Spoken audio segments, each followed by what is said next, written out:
Hi, this is Tagore Almeida, and welcome to a new series of my podcast called The Art of Humanity. It's a podcast that basically focuses on real people with real stories, nothing more and nothing less.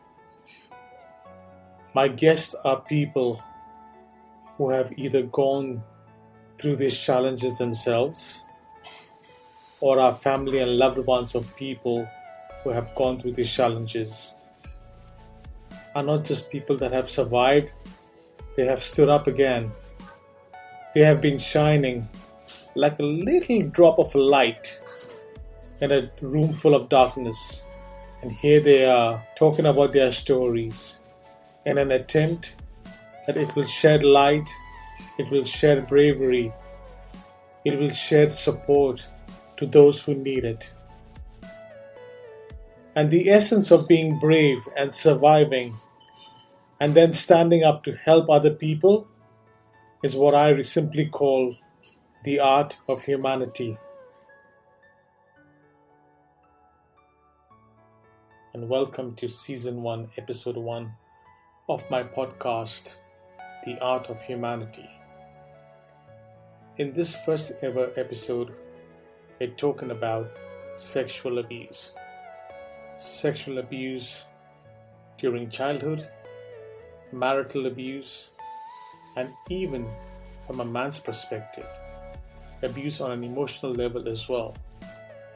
What happens to people when they undergo these sort of abuses, and what impact does it have on them for the rest of their life? I have with me today 3 very special guests, all been survivors of some sort of sexual abuse or the other.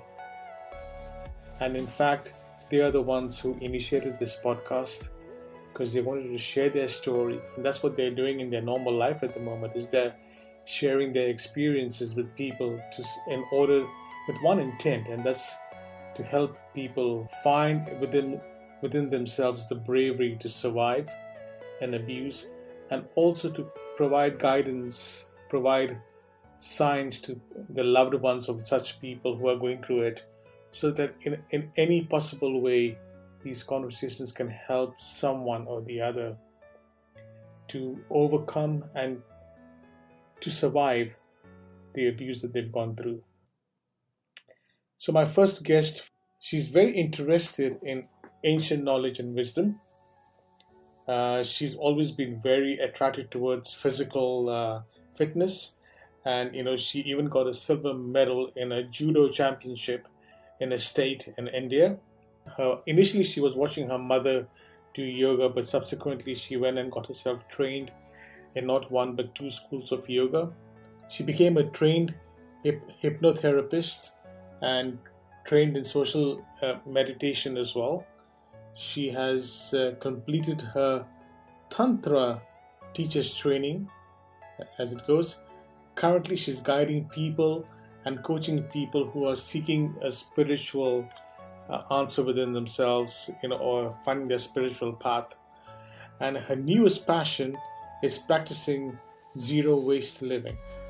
How cool is that? But at the same time, my guest has undergone sexual abuse as a child and marital sexual abuse as an adult. So that is my guest number 1. My guest number 2 is a guy.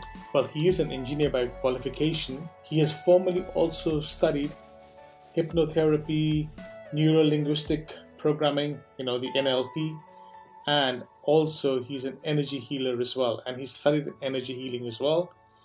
He loves studying human behavior. That's his passion. And obviously all of this has resulted in him becoming a life coach.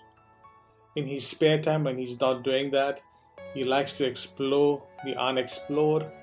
He likes to travel where he thinks he finds himself and gets rejuvenated to come back and face the challenges of his life, and also clearly think about how to help people face their own challenges. he went through a very difficult childhood where he faced physical abuse, and he had a long marriage where he faced a lot of emotional abuse. And there is a connection between the two, and we'll talk about that when we come to Bhaskar. He strongly feels that it's important for us to get recognized or to recognize that there is some sort of abuse, whether it's physical, sexual, or emotional abuse happening. What are the signs to look for, and how to then stand up and to overcome? What are the first steps that you need to take? He now shares his life story with people, and he likes to talk about it and basically use his experience to guiding people to understand their own, to look for signs, and he helps them overcome it. Last but not least is my third guest, and I very fondly say I blame her for this podcast because this is my dear friend Kashish. Kashish is a live wire, if I can say that. She wears multiple hats. I got to know her through our common friend Mamta. Kashi is a tarot conversationalist. She's an eye gazer. She's a past life regression therapist. She does energy work. She looks at a number of things. She's trying to help people, and she's got a completely bohemian heart. And if you get to know Kashish one day, you'll know exactly what I mean by that. She's got a very infectious laughter that she brings to conversations. And in the midst of no matter what's going on in her life, she's always focused on how do I overcome it, and then how do I help people overcome anything similar to what she's going through. And that's all I can remember of Kashish ever since I've known her for about a year. She does a whole lot of things, as I said, eye gazes, and I'm going to let her talk about it in a bit. But she's here because she called me one day and she told me about this physical abuse that she went through very recently in her life. And that night I was very restless. I don't know why. I couldn't really get it off my mind. And I woke up in the next morning and I said, we got to do something, because I strongly believe that if you are not part of the solution, then you definitely are part of the problem. So that's why we decided to do this podcast and just get our stories out there. Okay. She has survived childhood sexual abuse, and she has survived the abuse by a narcissist personality disorder individual as well. So here are my three guests on this show: my warriors, my survivors, and the torchbearers of the art of humanity. So all three of you, my lovely people, welcome to the podcast, and let's get started. So my guests, we've got Dharti, we've got Bhaskar, and we've got Kashish on the show. Welcome to the podcast, guys. So I just thought, before we get into the actual questions that I want to ask you, why don't we just do a very simple hello from each one of you, and the audience have already heard a little bit about your backgrounds, but if you just want to say hello, and then we can get into it. So Dharti, starting with you. Hi, Dharti. Hi, Tagore. How are you? Nice and cold in Delhi. Hi, Kashish. Yes, it's very cold today. I'm really kind of feeling cold. Wow. Anyway, so hi, Bhaskar. Hello. How are you? Hi, Tagore. I'm good. How are you? I'm good. Thank you. Thank you for coming on the call. And then last but not least, my dear Kashish, the one who we can blame for starting this semi-revolution about being able to talk about the things that are troubling mankind. Hi, Kashish. Hi, Tagore. And if I know you well enough, Kashish, you've lit up a cigarette and you're sitting down there wearing a ridiculous cap, and you're addressing the podcast. Am I right? Yes. See, you're very right. I know you so well. Okay, guys, thank you for coming in, and I must say this again. Thank you for doing this, and to all our audience out there, I hope that something that we say today gives you the courage to either raise an awareness or gives you the support to stand up and overcome and survive whatever you're going through. As I said in my introduction, these people here with me today are really that small ray of hope in a dark room, but even that small drop of light lightens up a room. And that's basically what this is about. They have unfortunately gone through a lot of things in their life. They have survived. They have been brave, and more than anything else, they're now standing up to be able to offer their experience to people, so that people can get the support, can get the guidance to be able to survive these horrible things that happen to mankind. And that's what this is all about. So to start up with, first of all, guys, I just want to say, let's talk about this. Okay, let's talk about the first thing is I want to talk about is people might not be aware that they are going through an abuse. Okay, so let's define first of all what exactly is abuse. So maybe I'll start with you, Dharti. What's your take on abuse? From what I understand, abuse is an act of using another for any personal reasons without their consent or willingness. Yeah. Irrespective of age, gender, ethnicity, any kind of abuse is taking advantage of another. Yeah. Without their knowledge and or even consent, correct? I mean, this is one of the things that we're going to be talking about today. Is especially in our culture, a lot of women, go through marital sex abuse, and because the man thinks that she's my wife now, and I have the right over this individual. I have a right over her body, and so forth. And there's no mutual respect into it. But we'll come to that in a minute. So thank you for that, Bhaskar. What's your take? I mean, you're the only guy guest on this show besides myself. So what's your take on abuse? What do you think abuse means? Abuse is when someone violates you physically or emotionally, when you are not allowed to express who you are in any shape or form. It could be restricting your thoughts, it could be restricting your movement, it could be preventing you from expressing who you are in a relationship. I think that's what abuse means to me. Interesting.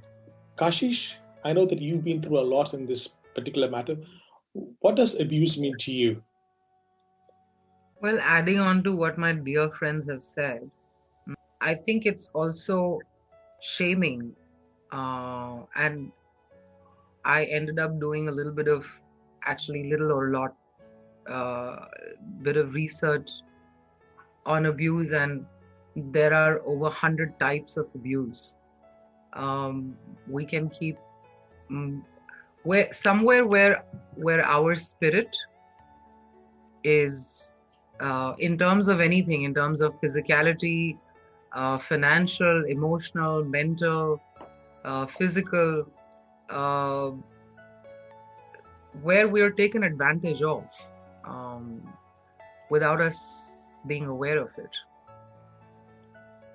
Okay, and it's interesting that you said there's so many types of abuse. I think what we are focusing on today is sexual abuse, either that children undergo, marital sex abuse that grown up go to, emotional abuse, as Bhaskar said as well.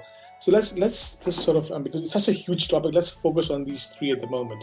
So understanding this abuse thing, okay, what is the first thing that someone being abused should actually be aware of and do for themselves? Because let's assume that someone is going through this abuse. What would you say is the first thing that they should actually do for themselves? And I'll start this with the Bhaskar. I mean, what's your take on it? Tagore, I think the very first thing which a person needs to do is to find a safe place, both physically as well as emotionally. Find someone with whom you can share, someone whom you can trust, and someone who understands what you are going through. Usually we have friends, but they also do not understand what abuse is, what a person is going through. And there are a lot of avenues available. There are organizations, there are support groups, where people who have gone through similar abuse as yours, and in many cases we don't even know what we are going through. We don't know whether it's actual abuse, but we know that we are going through a difficult phase. We are going through something which we don't have an understanding of, but we feel restricted, we feel violated. So very first thing is to find someone to share your story in a safe manner. I think that's what something which came up to my mind. That first thing which we ought to do is find someone with whom you can safely share what you're going through. But Bhaskar, that's interesting. But just to add to that, many a times, especially in our culture, a woman gets married and she leaves the house, and most of the time, she's got to go with her husband to foreign lands where she might not know anyone. Okay, so what would happen in a situation like that? Well, that's a very interesting point, Tagore. I feel that today, with the proliferation of social media and online tools, you can very safely and anonymously share your story or share your pain online, and that's one avenue which is available to people, because of so basically your thing is, first thing is, make the move, find a safe place, find a safe person, whether it's a physical person or whether it's, even if it's online, or a friend from the past who might be living in other places of the world, but find that one comfort place and one comfort person to be, or multiple, to be able to talk to. Interesting. Kashish, what about you? What's your take on that? What's one of the first things that somebody going through this should do? Well, because I am a sexual childhood abuse survivor, and other types of abuse as well. There are times as an adult we know what to do or what not to do, but as a child it's very and especially if it's happening to you from or via a loved one, then it's very difficult to find a safe place, because the concept of safety is getting warped. So I think for parents it's really important to educate their children, especially about or talking in a certain manner or touching in places which feels uncomfortable. So it's important to educate a child about what part of the body is private, because as a child you don't even know. But interesting you should say this, Kashish, but who should be doing this education? Because obviously our schools don't do it. All right? At least in the West, they have some sort of an awareness program for little kids.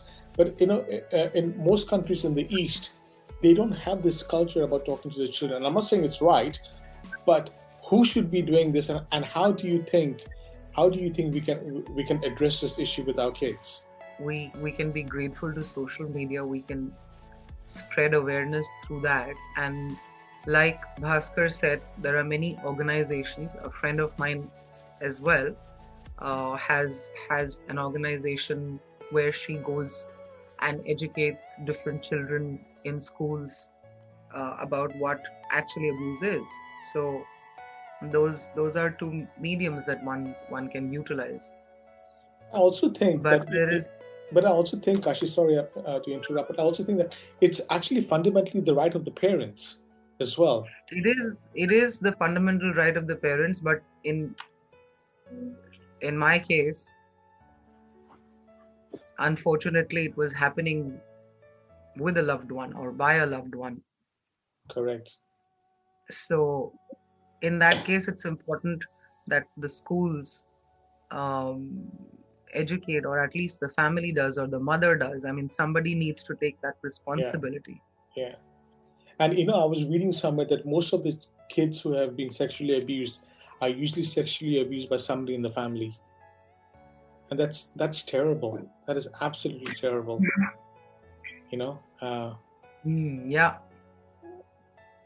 It's actually sorry, horrendous. Go on. Yeah, it is. I said it's actually very horrendous. It is. What about you, Dharti? What's your take on this? So what Kashish and Bhaskar has just shared, Both these things are absolutely necessary.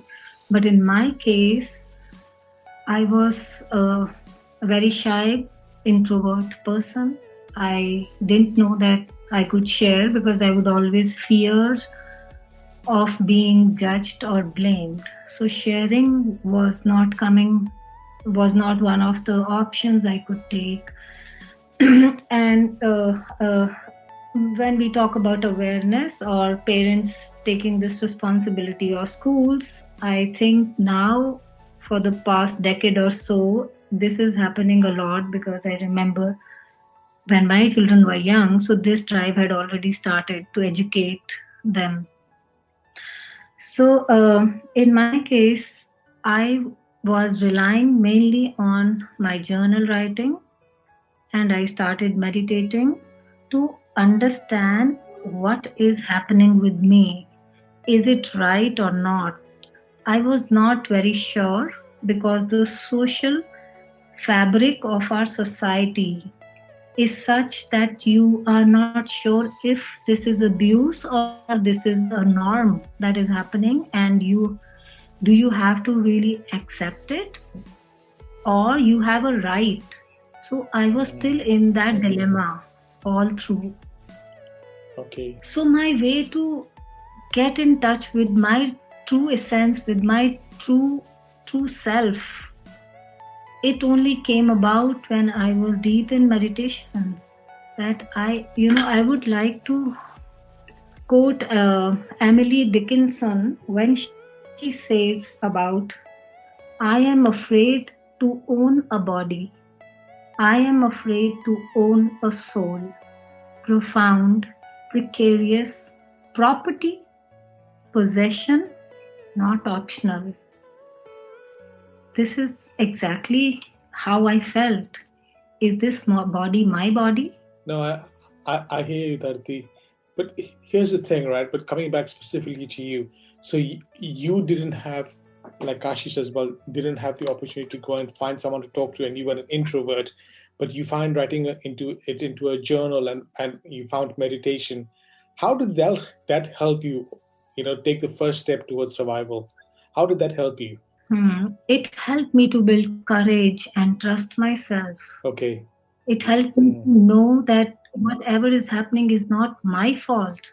I don't want to blame myself for being in a situation. Okay. It helped me to find words. So just to wrap up the whole thing, then, it's about trying to find somebody who you can trust, whether it's a face-to-face thing or it's someone remotely. Always know that not necessarily the people the closest to you are the people that you can trust with that. You've got to find somebody who you can trust. It doesn't have to be a close relative or somebody, but find the right person, not for the sake of finding them, but find the person that you feel comfortable, who will respect you and be able to understand you. And, and if you can't find that, as Dharti said, start writing it into a journal, start, meditating and try and find that courage within you. So guys, we're talking about parents doing this and the schools and education, but right now, if we were to do an abridged version of it, what are some of the signs and the dangerous signs and the characteristics that, people going through this abuse should start picking up on, or maybe even their loved ones, should start looking out for in these people that are undergoing this abuse? And maybe I'll start with Kashish on that. So, of what I've understood, what happens when abuse happens to whether it's a child or an adult, it creates trauma in your body. And there are triggers and red flags that one can look for. Such as? Such as feeling uncomfortable in the presence as a child. I would feel uncomfortable, which is something that I only got to realize when I did inner child work. I would feel uncomfortable to be passed on to different relatives. And it made me, but it's not something that I knew as a child, like as an infant or as a toddler. So it's difficult to ascertain, at that age, And the only thing that can happen is the parents be vigilant, or the family members be vigilant about how the child is behaving. Maybe before I go to our next two guests, I just want to say, so are these signs and characteristics quite evident? Like, for example, I'm not saying that there's a signboard, but if a child has been known to be normal and like jovial and or whatever, you could possibly pick up the uncomfortable senses. But then if you have a child like Dharti, who was always an introvert, I mean, Dharti, how about you? I mean, what were some of the signs or the characteristics you think that you felt about yourself, or you wish that your loved ones around you had picked up about you? That what happens to a child or a person, and how these telltale signs can be easily, seen by caretakers or people around them or loved ones. A person can become secluded. Isolation is very common, and not having any desire to interact with the world around, or reaction to the smallest of situation because of the fear inside, not trusting the world. So the reactions are extreme. A person can be timid or can pretend to be very boisterous. It can be either way. Confused, will have issues with boundary settings. Then sometimes a child or a person is not able to know his or her own feelings. Or a child can be trusting easily, even strangers. Totally trusting or totally non-trusting anyone. I mean, extreme things again. It can also lead to depression. So it becomes difficult for the person or the child to share his or her feelings, because now the whole environment or the world is very insecure, untrustworthy place. So there's the Tagore, if I may add on, sure. There is also something called PTSD, which is post-traumatic stress disorder, or CPTSD, which is complex post-traumatic stress disorder, and that happens because of abuse once, twice, or ongoing abuse. And this CPTSD or PTSD, it creates various things in you, like depression, the chemical imbalance of the hormones in the brain, which can also cause suicidal tendencies. And I want to give weightage to mental health at this point of time, that it's very important, and there shouldn't or there needn't be any stigma around going and seeing a therapist or a psychiatrist. Bhaskar, how about yourself? Yes, I feel the signs for me were confusion about my own identity, and also a sense of timidness, as Dharti said. And I also became very, very introvert. I was terrified of talking to people, be it friends, be it teachers, be it relatives, anyone. I did not want to interact with the world, and I did not know whom to trust, because the very first abuse which I went through was at the hands of my father. So usually people look up to parents for support, for love, and that was not the case for me. So I did not know whom to trust, and I started doubting that, why am I even existing? And there was a sense of total tear down of my identity. So those were the signs which I personally fell through, and I also resonate with much of what Dharti said, and also Kashish. Yeah, no, fair enough. So the next thing then, what I wanted to move on to very quickly was, what would you say is the first thing, or the things that somebody going through this should actually keep in mind before reporting the abuser, or even confronting the abuser? And because the awareness is there, getting the courage is there, looking for the signs is there. Now it's about reacting. And the reacting can be they either report it to somebody or they confront the abuser. So what would you say should be the first things that they should bear in mind before taking this step? And maybe Bhaskar will start with you on this. Yeah, Tagore, I think before you report a person to either, if it's a social context, and if it's a relative who is the abuser, reporting to even your near and dear ones have consequences. And many a times parents tend to defend if it's a close relative, or overlook totally. So, and that is going to impact you even more. So before you think of reporting or telling your story to someone, you have to see first, especially when it comes to women who are in abuse situation, they need a physical place, a safe place where they can go for. So first, arrange for your physical safety.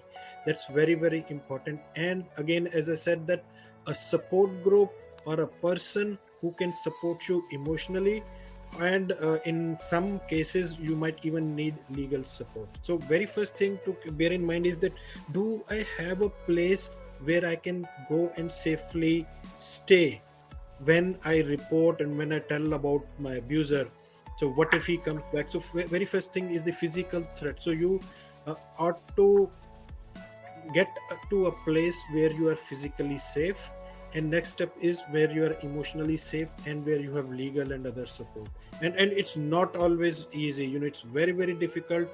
Just the thought itself is so terrifying for the person undergoing abuse, that they fear for their life. They don't know what it's going to be.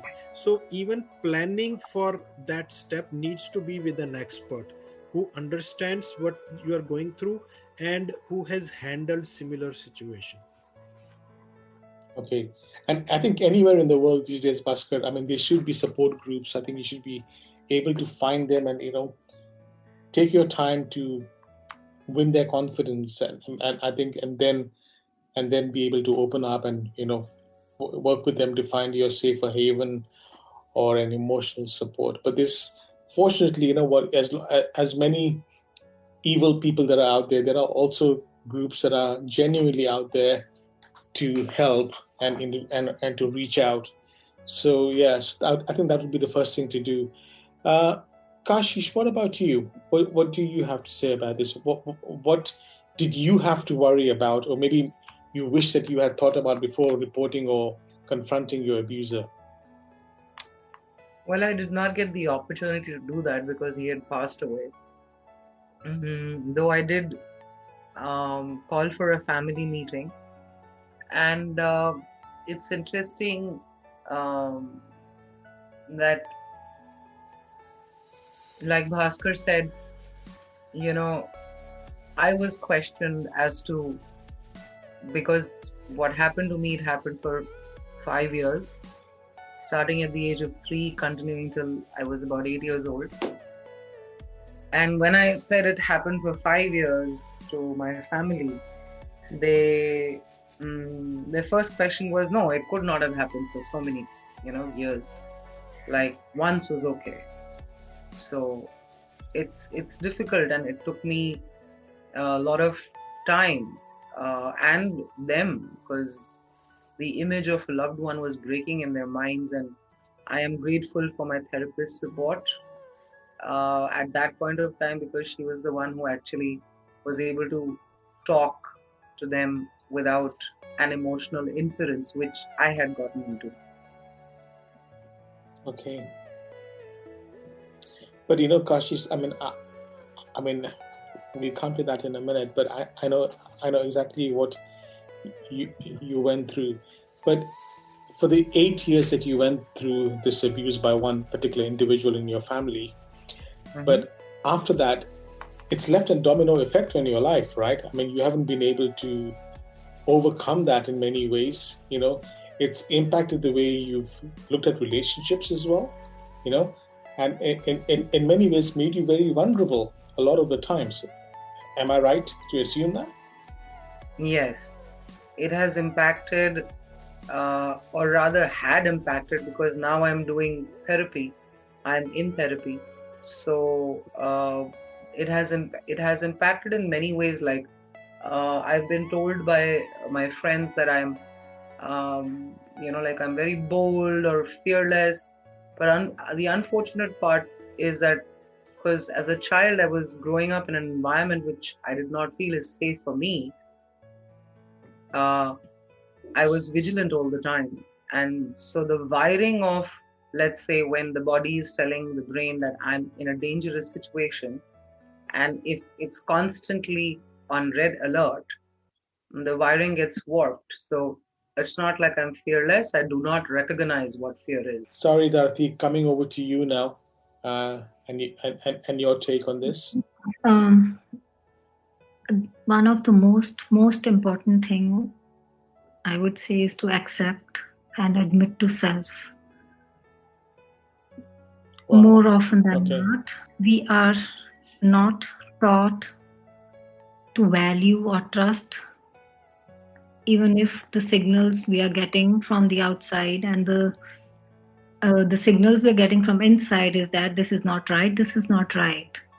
So somewhere we believe that a caretaker, a parent, or a loved one is not wrong. I am wrong. So this is the first step to be more compassionate towards self, to accept what is happening, to admit, and then definitely find somebody who can help you, a therapist, a professional, a friend who can guide you to, take the needful steps. It's like you are constantly you are in this flux of things where you know something is not right, but accepting is extremely hard, because these are the people who are your loved ones, who have given you birth, who are there to protect you, to save you from this world. How are you going to blame them for whatever they are doing or anything they are doing? This is the most difficult thing, I think. For me, it was the most difficult thing. It took like years to accept that this whatever is happening is not right, and I must stand up for myself. So I'm going to stay with you, Dorothy. So on the next question then, what can we tell children who are either have been through abuse or are going through abuse? What would you say would be your message to children? That's a very difficult question to say to a child. First of all, how old is the child? It's very difficult for me to address to a child how can he or she take care of himself or herself. Of course, this is the first thing, but children learn from their parents. Children learn from their teachers, from their parents. So we definitely can address it to children to trust their own selves, to trust their own bodies, to have a voice. They must voice what is happening to them. Correct. I think the key... Of course, voices are not heard easily, but they must still keep on making a noise. Very true. Actually, yeah. Believe in yourself, find your voice, and be confident to use your voice. I mean, I think to all the kids or to anybody out there who needs to hear this, that's the key message. Trust in yourself, find your voice, believe in your voice. You know who you are. Your presence, your existence, your body, your soul belongs to you. I was having a talk with somebody the other day, and they said, we as parents think that we own our children. We don't. We're the custodians of our children. We have been given the joy to be the conduit to bring these individual, unique souls into the world. We don't own them. We care for them. We love them. We guide them, and but most of all, we need to respect them and we need to protect them up to a stage. We're always protecting our kids. My parents, are still looking out for me, and I think that's always one of the beautiful gifts that a parent should be able to do, and elders should be able to do for all the children within their family, in their neighborhood, in the society. I think that's where we are kind of lacking behind on. Anyway, moving to Bhaskar. Bhaskar, what would you say to, especially children who are going through it, who have been through it? What would be your message to them? Tagore, first of all, I would tell the child that you are not responsible. Many children, they start feeling that somehow they are responsible for the abuse. Maybe they are not doing what they are supposed to do, or they are not understanding the situation or responding in the way they are supposed to. So they start blaming themselves. So the very first thing which I will tell them is that you are not to blame. And because the statistics tell us that most of the abuse of children happens through someone who is very close, either the parents or a close relative or someone they know, someone in the family. So they don't know whom to trust. And the second thing which I will tell a child is there are good people in this world. There Correct. are people who care. There are people whom you can trust. Because if your primary caregiver or your parent, he or she is the abuser, then the children doesn't know whom to trust. They feel the whole world is like that. If people close to me are hurting me, then probably everybody else is also going to behave the same. So their worldview gets impacted. So I would love to tell them that, there are good people in the world. There are people whom you can trust. There are people who will love and care you for who you are. Well said, Bhaskar. Well said. Kashish, Yes. what would you say to children going through it or have been through it? That's a tough question for me. Yep, exactly. Because it's very difficult to tell a child. I mean, in our culture, when we were growing up, abuse was very common. Like if you didn't study, you would get a slap, and you were punished for not completing tasks. So it wasn't an easy time. At the same time, I would like to tell the children is as soon as they gather some sort of understanding that they need to keep in mind that if they feel some uncomfortable or they start feeling some sort of confusion related to how they are being treated, they need to seek help.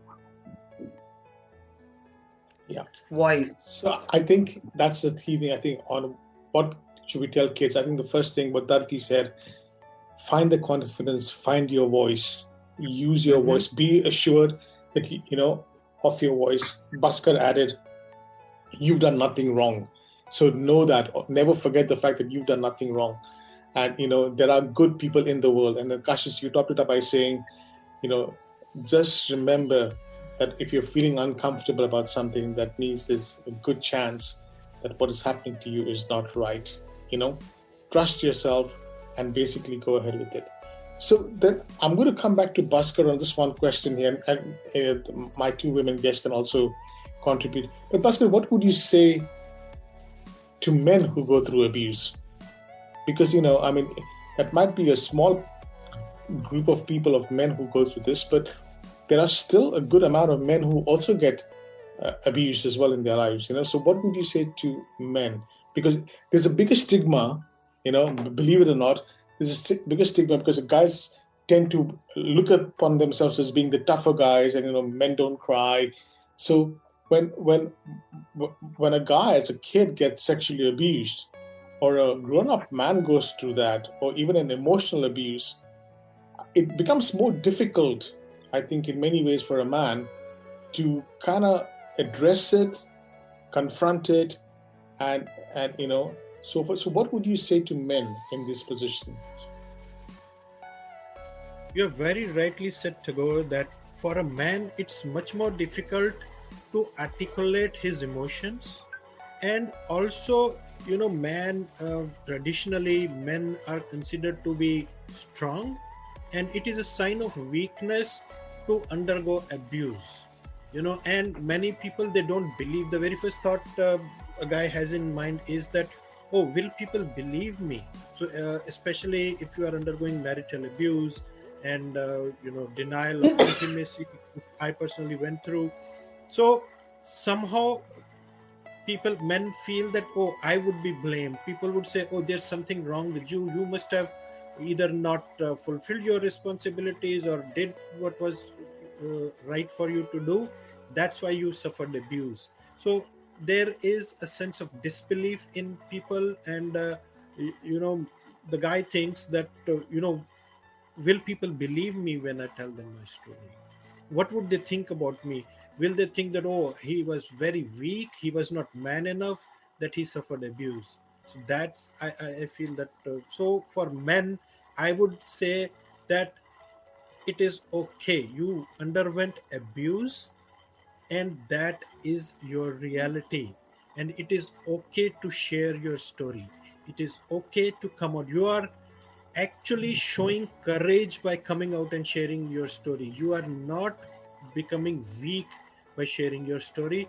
So by all means, gather up the courage and share your story. That's what I would like to tell you. Well said, Bhaskar. Honestly, because you know what? Because if you don't stand up and talk about it, then what's stopping the guy from doing the same thing to another human being? And that would be really tragic. You know. My two ladies, Darthi, Kashish, do you have anything to add to that point about men going through this and being able to address it? Say that it's really hard for a man to actually come out, or to find support, or even to recognize the abuse. Yeah. It's much harder, I would say. Yeah. I can imagine that actually, which now brings me to my next point then, guys. So this is happening all I'd around. like to add something Yes, here. sorry, Kashish, I didn't mean to cut you off. Please. Not at all. Yeah. I wanted to add that as a child, we weren't responsible for what happened to us.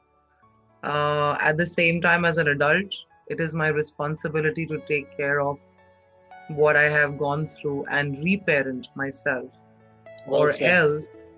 else I will end up doing the same thing that has been done to me. Yeah, and as I said earlier on, Kashish, if we are not part of the solution, we become part of the problem. So, I think the way the three of you have coming out and are talking about this, genuinely, I mean from the bottom of my heart, you guys are trying to be a part of the solution. Yeah, and that's given. So then my next thing which I wanted to ask you is, what is the role of friends and family in a situation like this? I know we touched upon it very briefly earlier on in our conversation, but let's go specifically to this now. And the reason I put this in there is because there are people in our world who are probably doubting that their loved ones are going through this terrible thing. But what should their role be? So maybe you have someone like Bertie who was an introvert, wasn't comfortable talking about it, or, as Bhaskar said, there's another guy somewhere feels that it's not manly to talk about it. What is the role of friends and family in a situation like this? They have a very crucial role to play in the lives of people who have been through any kind of abuse. They can be understanding and accepting. Okay. It won't be easy for them to understand, because unless you experience something, just by reading or hearing it's not the same thing. But yes, of course, they can hear them out, they can listen to them, they can be there when they need them. Unconditional acceptance is that it's important for in the process towards healing. This is the support a friend or a family member can provide. Okay. And it is a long process. It's not support for a minute or a day. It is a long process. Healing takes some time. Correct. Right. Very true actually. Kashish, what about you? Well, it was very important for me that my family accept or understand what I was going through. And once they started doing that, initially it wasn't easy for them. But once they started doing that, it put me in a comfortable situation to seek help. Um, I mean, till the time they were not completely in acceptance of it, it took me into a place of a very dark space of having suicidal thoughts, and I had to be taken to a psychiatrist. So it's very crucial. It's very very important that the family members and the loved ones understand and be present. Coming back to you, Bhaskar, what is your take on this? The role of friends and family members in a situation like this? Well, first and foremost, the friends and family, they need to be able to read the signs. Just like the survivor of an abuse or a person who is undergoing abuse, sometimes they don't know what's happening with them. They're not able to read the signs. The friends and family also, sometimes they feel that there's something wrong with this person. There's something off, and they're not able to put their finger on it. When that happens, they should educate themselves about what abuse is. If more people they get educated, they will be able to read the signs, and they can even prevent many people from taking their lives. There are some people who cannot handle abuse and they decide to end their lives. They attempt suicide, but they clearly gave out warning signs. A person who reaches that stage, there are many weeks before there are signs which a person can read and know that something is wrong and this person is perhaps contemplating to end their life. So if friends and families are educated about what abuse is and how to handle that abuse, first of all, they can identify it.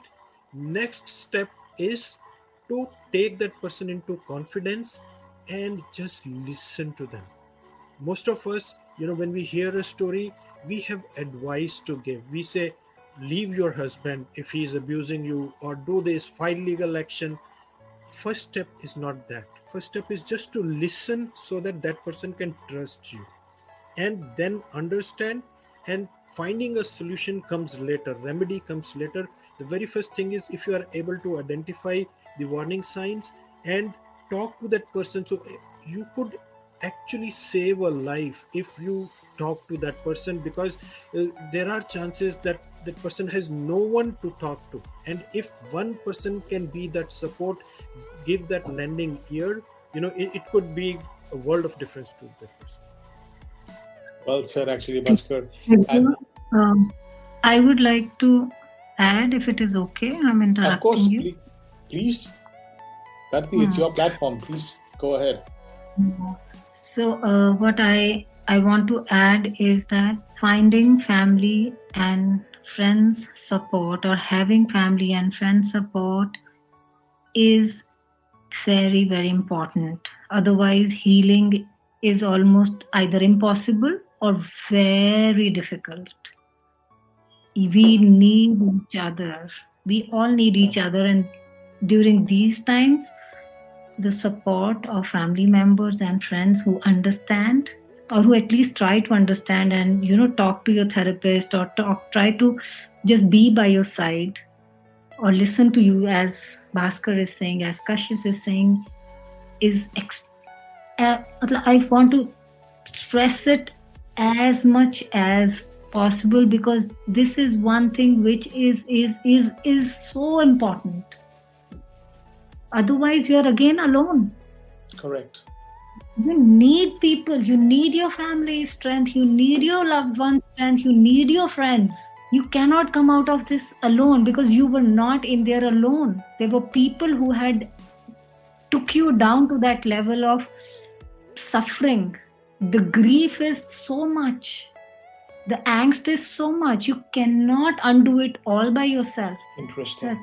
No, I think I can completely see where you're coming from, Dharti, on this, which brings me to my next topic. I know we've talked about abuse, especially on children, on women.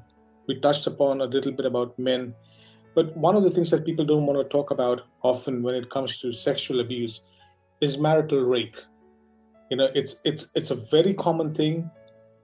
in unfortunately a lot of cultures in the world where the men just don't get it. They're such idiots that they don't get it. That they think that the wife is a trophy given to them, and you'll find it more in. And I'm not putting down arranged marriages, but I'm just saying you'll find it more in arranged marriages, where the two individuals don't get a chance to get to know each other, respect each other, fall in love with each other, and but keeping that aside, marital rape is a huge problem in society. So, Dharti, let's talk about it from your perspective. Marital rape or domestic violence or forcing your spouse, these are some things which cannot be documented. These are the things which cannot be seen even when the whole family is living together, because what happens between two people in closed, in four walls, in closed doors, no one can know what is happening. And men, even till date, I mean, it's so much happening, so many so many ways to educate men, so many movies, stories, dramas, so many things are happening to educate men. Still they don't get it. They have this superiority, or they have this thing called that this is their birthright. Correct. Absolutely. And that's they just don't get it. They cannot think their spouse, their fellow being, the female, as an individual. They cannot think them as being. Dharti, sorry, I was recently on a podcast. I wasn't the host. I was just a guest on there, and we were talking about something very similar to the role of we're talking specifically about Indian men. And the thing is this, the way I was saying it is that typically an Indian guy is raised to think that he's the king of the house. He goes to college, he goes to university, he gets an engineering degree, and then his parents want to get him married. Okay, so he's put in all these efforts to get an engineering degree, get a job, and then he thinks it's his birthright to be gifted a woman as a prize. So for him, it's not an individual that he gets. It's like a trophy he's gotten for getting an engineering degree or becoming a doctor. And then the next thing, because he's got a job, he's been given this trophy. And that's the screw up of society. So this guy has not gone through the efforts of trying to woo somebody, trying to win her heart, trying to win her respect, trying to win her love, listening to goofy songs with her together and having a smile. They've done none of that, right? So how do you expect them to even understand or comprehend what you're just saying? Because that's the failure of our society. And marital rape, as you said, it's never documented. What do you do about it? How many cases do we hear about marital rape, in society? Because it's just assumed that the woman is told, he's your husband, and that's what that's what you have to give into, which is a disgusting thing to even comprehend and say that this is the way we are as a human race, and we have to voice this. This is such a highly disgraceful thing anyone can ever think. It has scarred women like anything. They cannot trust. People are losing confidence in the institution of marriage. My children, they refuse to get married. And here's the thing, right? That at the same time, here's a guy committing this disgusting act, and he still expects this person that he's done it to be his partner for the rest of his life. She's going to be with him. She's going to give birth to his own flesh and blood. She's going to raise his flesh and blood. She's going to protect them and love them. While he started that whole relationship on such a disgusting step. So why don't men get that? Why don't they get that? So if I can. Of course, Kashish. So I think this is to do with patriarchy because it is so imbibed and in our DNA actually, and it's got support not just from men but women as well. I have experienced it very closely, and I still do at many levels, and it's very Hang on, sad, but sorry, it exists. hang on a second. When you say it gets support from women as well, what do you mean by that?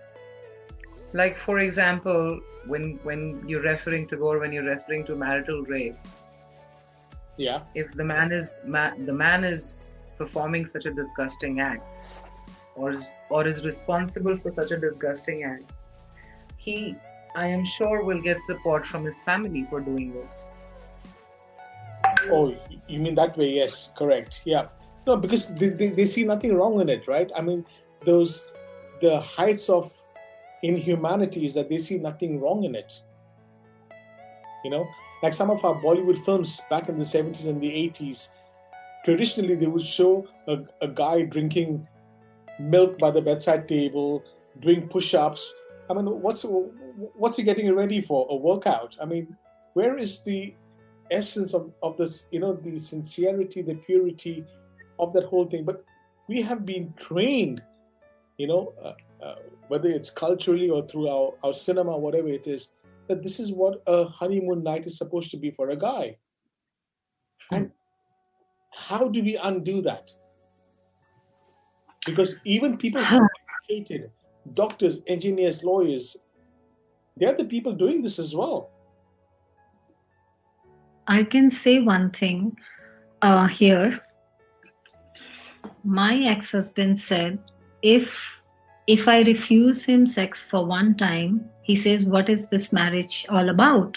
I want to end this marriage.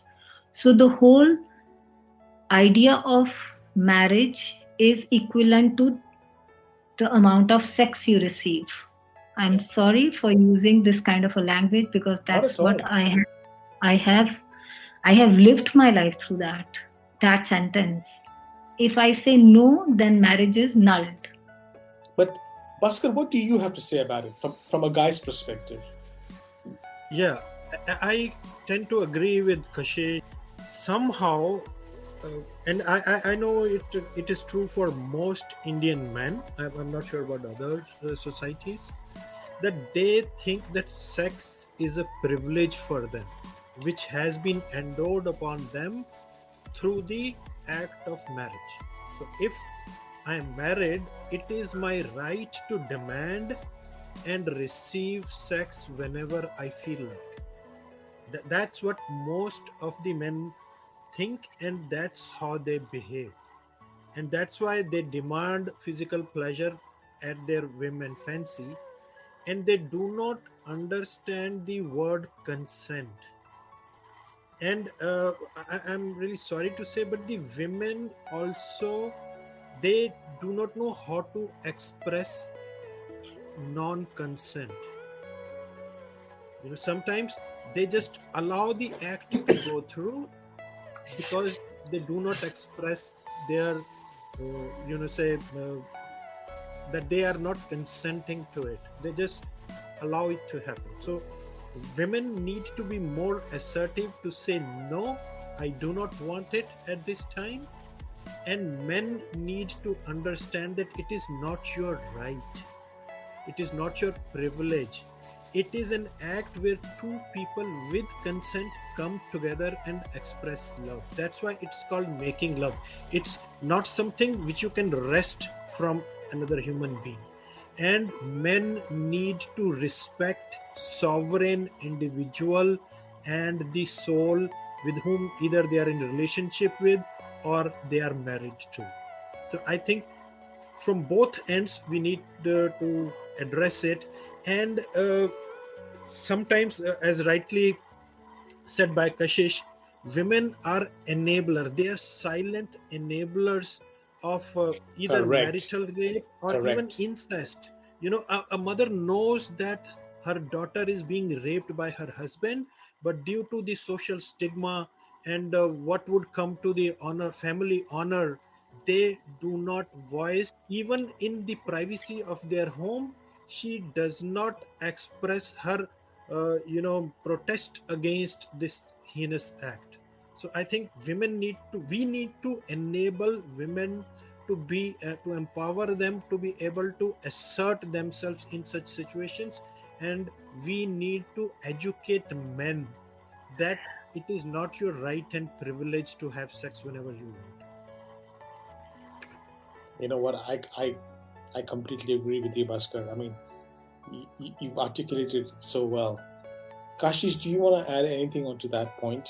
I would like to add to what Bhaskar is saying, that it's very important the education, not just, and it's not gender biased. Education about abuse, trauma, and pain needs to be available as any history, geography, English, or any other subjects that we read in school or study in school or study in college. There needs to be something about these sort of topics, because I am living the implications of what I went through in my childhood, and it's excruciating. It's extremely excruciating as an adult to see all of this. Kashish, I've left this last bit for the end of our chat. So I know that, and I'm going to completely respect each one of you's take on it. But Kashish, do you want to tell us in a nutshell what you went through? Yes. I was sexually abused as a child, starting from the age of 3 till about 8 by my own father. And it has warped my understanding and my mental health to such an extent that I, as an adult, lived the implications of it without even realizing that I'm living it. And I'm fortunate, I am blessed, I am grateful that I was able to reach a space where I could address it. How did you do that? So I turned into a functional alcoholic, and I did not even know that I had turned into one. So, and now I have understood that addiction is basically trying to fill up a void in your psyche. So I spoke with somebody who runs alcoholic programs, and she connected me to my therapist now, and I've been doing inner child work for the past 2.5 years, and it's not been easy. I developed abandonment issues, CPTSD. I'm dealing with severe depression, panic, and anxiety attacks right now.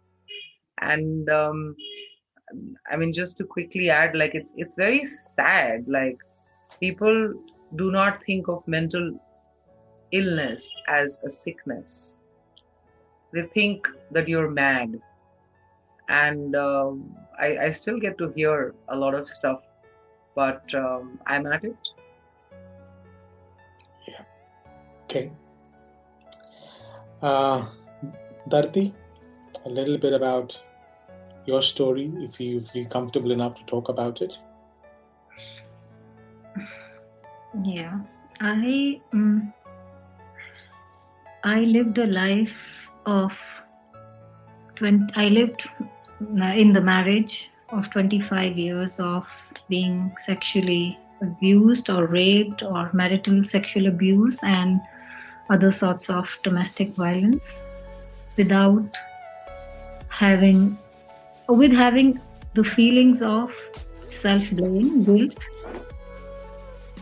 and often confused about knowing self, not knowing who to go and seek help from, started having suicidal thoughts.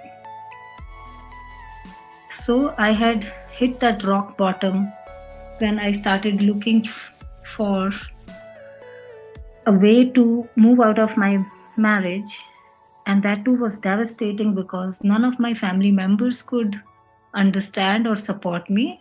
It wasn't, I wouldn't say it was completely their fault, because I didn't know how to tell them, what to tell them. It was very hard. when I initially noticed that whatever is happening with me is not right, and I'm, no matter how much, how I'm trying to handle or deal with the situation by whatever, assertiveness I had in me, it wasn't working at all. And I had no way. And I couldn't tell my parents because I always feared that they will blame me, they will find faults in me, because that was how it was always. So I didn't share it with anybody and kept on living in utter grief and sadness because of this control around me, until it was too much for me to handle anymore. Then I was slowly, it was extremely scary place for me to be. There was no support, and I'm taking this big, huge step in my life. I was extremely fearful around that time. And slowly, when I started tasting myself, the freedom I was feeling, I could breathe.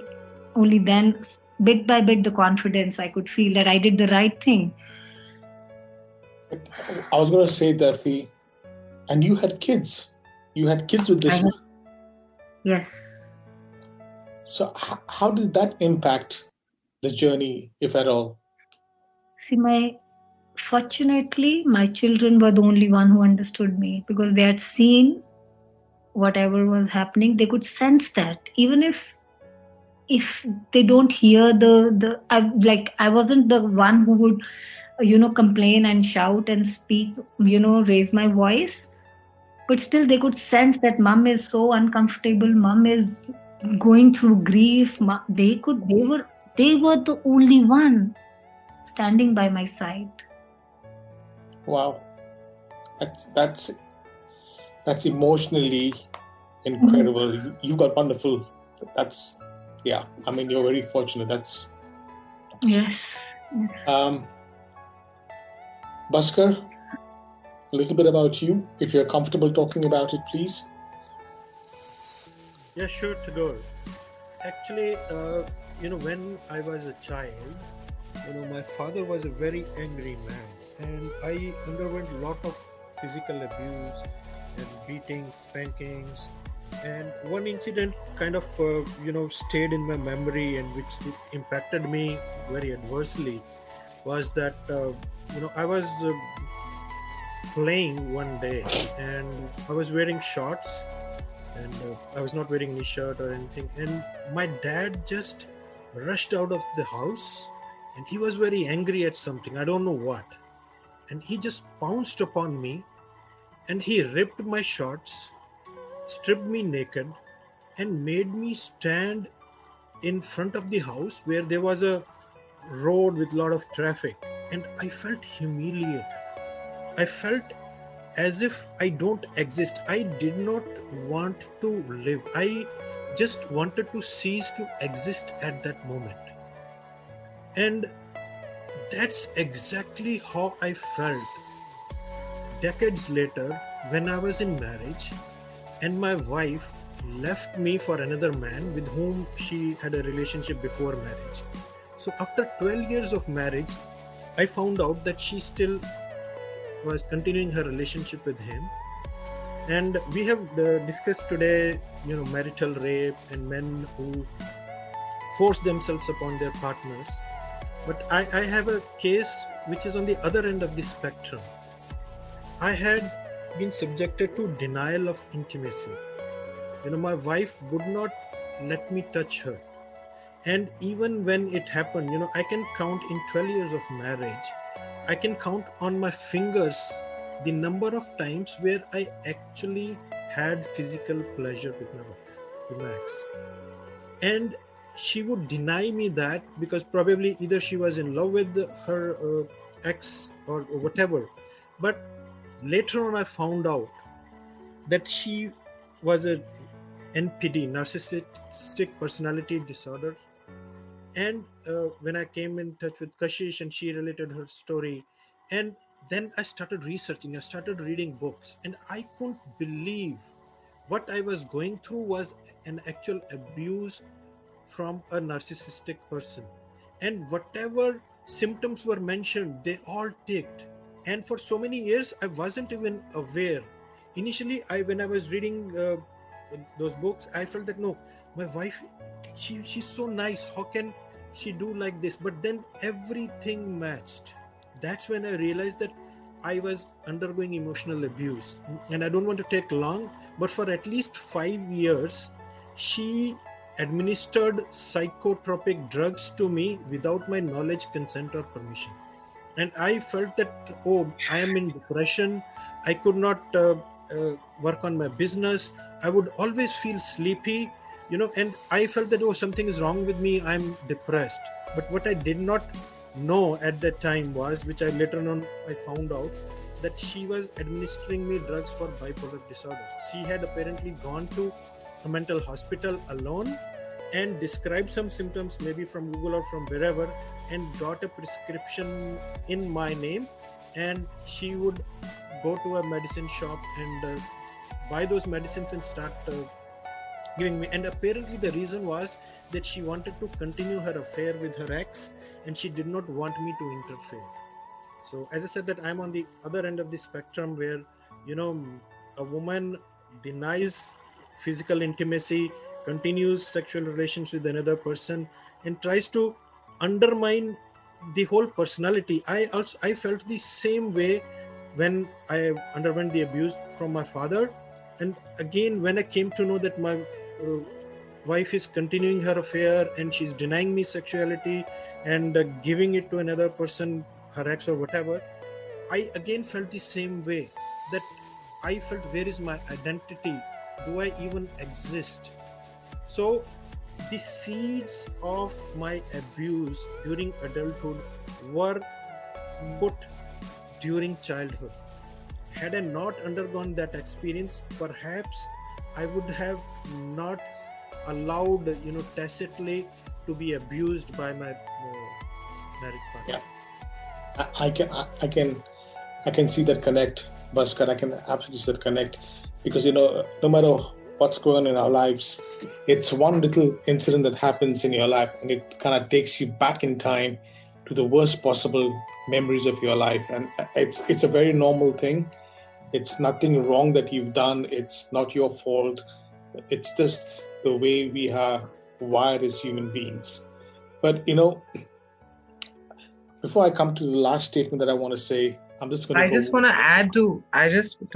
want to add to what Bhaskar was saying, that when abuse happens in childhood and it is not addressed, it ends up in adults having different disorders, and narcissistic personality disorder is one of them. Correct. There is bipolar, there is borderline, there is histrionic, or I'm not sure if I'm pronouncing it correctly, and other various other things like abandonment issues, rejection issues, codependency, and so much that happens if these issues are not addressed in childhood. Correct. Kashish, that brings me to my last point before I wrap up by telling you what I want to tell you guys. But anything that you guys would want to say to our audience.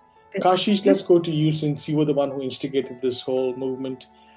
What would you like to say to the audience, if anything at all, over and above what we've already talked about? Reach out. Oh yeah, absolutely. Well done, woman. Reach out. Find your inner voice. Reach out. Find your haven. Find your voice. Reach out and take the first step towards survival. That's absolutely it. Bhaskar, anything that you would like to say? Yeah, sure, definitely. I would like to say to everyone, don't remain silent. Don't be a silent spectator. Whether you are the one who is undergoing abuse or it is someone around you, even when you have slightest of doubt that someone is undergoing an abuse, do something about it. Don't remain a silent spectator. Thank you, Bhaskar. Thank you. Yeah, very true. Very true. Dharti, do you have anything to add? If you don't, join hands, reach out, don't be silent, all these things put together. Join hands with people. Yeah. Find Correct. support, be a support, or support someone, or take support. We Thank are you. here to live together. This earth we belong to this earth, actually. So let's make it a beautiful place. Absolutely. And it is over and above everything that happens in the world, all the crap that happens in the world. This is a beautiful place. We all have our own unique lives. The canvas of life belongs, we all have a space on this canvas called life to live and leave our footprints on it. At the end of the day, you have to decide what footprint do you want to leave back for humanity, and what legacy do you want to leave behind for your next generations, a good one or a disgusting one, like those people who create abuse, sexual abuse, and do all this other disgusting stuff. So I just want to add by saying to all three of you, thank you very much. I did not know how to wrap this podcast up, and I was kind of earlier on this afternoon while I was recording the introduction, I was listening to a couple of instrumental tunes that I always listen to get me into a very sort of nirvana kind of state, and what came to my mind is something that was shared with me by a dear friend of mine who, I'm not a religious person, by the way, and I think some of you might know that already, but he shared something, and I have to give credit where it comes from. He said to me two things, and I'm going to share both of them with you because I think it's so relevant to all three of you. He said, one was, be the salt of the earth. Okay? Salt of the earth means that you bring flavor to the world. So the world and the earth has her flavor, but you are the salt. People like you are the salt of the earth that actually elevates and beautifies the flavor of actual existence of mankind. Okay? So you're the salt of the earth, and my hat's off to you guys. And the second thing again came from the same individual. He said, be the little lamp held up over the highest branch of a tree that sheds its light across all of the darkness. So you might be that one individual person thinking that you're just a little light, but you know what? If we can hold each other up on the highest branch of this jungle or this forest called life, right? We can be the light. We can be the guiding step to so many people who we don't even know, who we will never even know. So I want to thank you from the bottom of my heart, Kashi, especially to you for getting me to actually do a podcast that wasn't full of idiocy, so to speak. This is the first podcast that I'm doing under the banner called The Art of Humanity. And, what you guys are doing is nothing but the essence of the art of humanity. And that's all it is. So I salute you. I thank you from the bottom of my heart for doing this. And I really hope that this podcast of ours reaches out to the right people. And I hope it gives somebody the support and the means to overcome and survive. So thank you all very much. And it's been absolutely emotionally beautiful just having this moment with you guys. Lots of love, lots of respect to all three of you. Dharti, Bhaskar, Kashi, especially you. Thank you. Thank you, Tagore. Thank you, everyone else. Yeah, thank you, Tagore. Thanks, everyone.